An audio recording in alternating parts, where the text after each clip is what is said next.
Hi everyone, Darko here, welcome to my new video, this time showing settings after calibration for Samsung 49KS7002.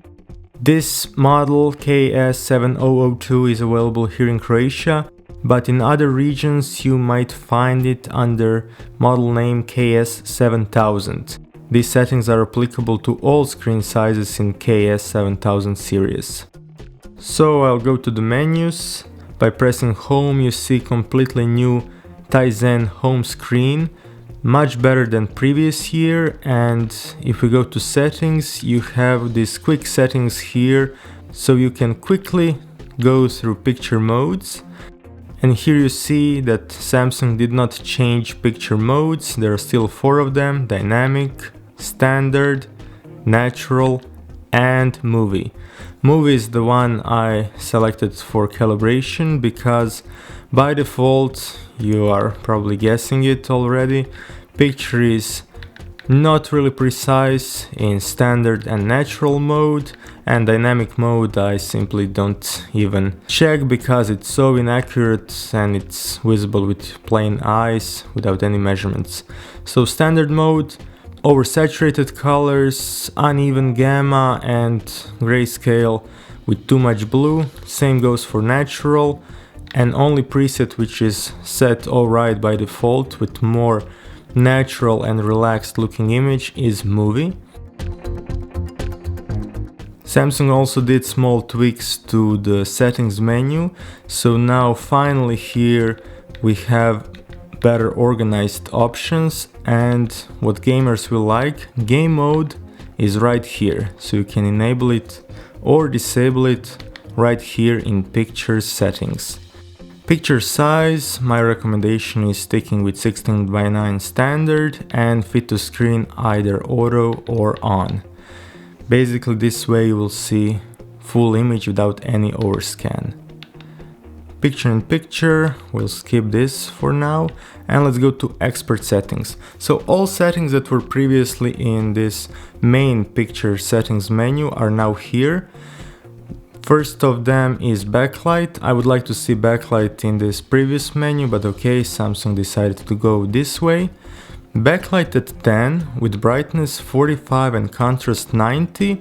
This allowed me to get 200 peak luminance without any coloring of highlights, as is the case when you set contrast at 100. Sharpness at 0, no need to adjust this. Maybe for standard definition content you can increase it. Color and tint without any modification. Apply picture settings to all sources if you like. For example, you set HDMI 1 and you want to apply these settings to all other sources, you can do it with this setting. Samsung this year made noise reduction simpler, so now you have only 2 options: disable it or engage in auto mode. For quality content like Blu-ray, I recommend keeping this setting off. Next setting is analog clean view, which is disabled for digital sources. And as you can see, no longer is MPEG noise reduction in the menus. I've reviewed more than 100 TVs and I can say that this option was never working properly without any big influence in positive way to the picture, so it will not be missed. Auto Motionplus, basically this is where 100/120 Hz panel will kick in, and also black frame insertion. If you want to increase motion resolution, I recommend this combination with blur reduction at 10, judder reduction 0 and LED clear motion off. If you want the highest motion resolution, but with some decrease of backlight and also flickering, then you can enable this option. I prefer to have brighter image without this option engaged.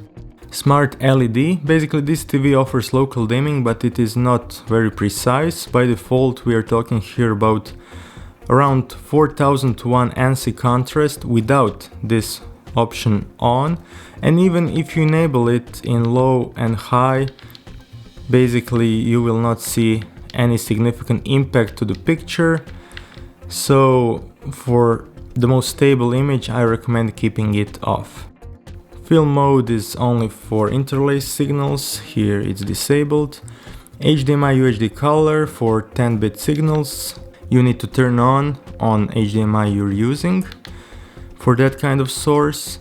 HDMI black level in this case is disabled. Dynamic contrast off. Color tone warm 2. White balance, so again this here we have 2-point and 10-point adjustments. So you see in 2-point I did this tweaks. Red offset 1, green offset 1, blue offset -19, red gain 11, green gain -1 and blue gain -2.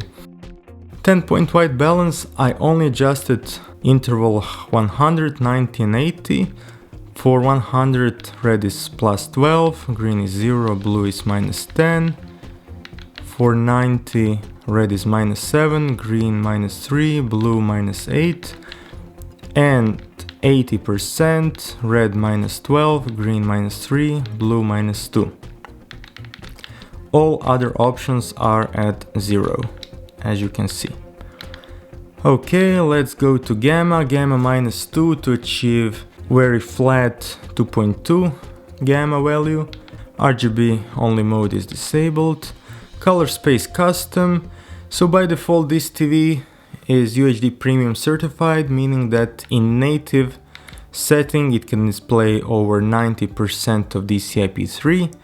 I measured 90.4%, which is, just over the limit. If you want to enjoy standard Blu-ray content, I recommend going to custom and do these adjustments for primary and secondary colors. Red, you see options. Red 3183, green 2543.7, blue 0447, yellow 50, 51, 4, cyan 25, 41, 47, and magenta 30, 10, 42. With this I measured around 96% of Rec. 709 coverage. Not perfect coverage, but still without any major issue, and colors look well saturated, but only when you sit in front of the screen. Off-axis viewing is not good on this model, you will see less saturated colors and basically you will lose contrast of the image, so sit in front of this TV. And that's it, basically. After calibration, much better result, much clearer grayscale, also natural looking colors. Movies look good, motion blur is not very pronounced. So far I can say well-rounded TV, but I highly recommend, if you will not calibrate this TV, to at least select movie mode, because it will give you more accurate picture. Guys, thank you for watching. For any questions, suggestions, please, comment section is all yours. Thanks for watching, bye!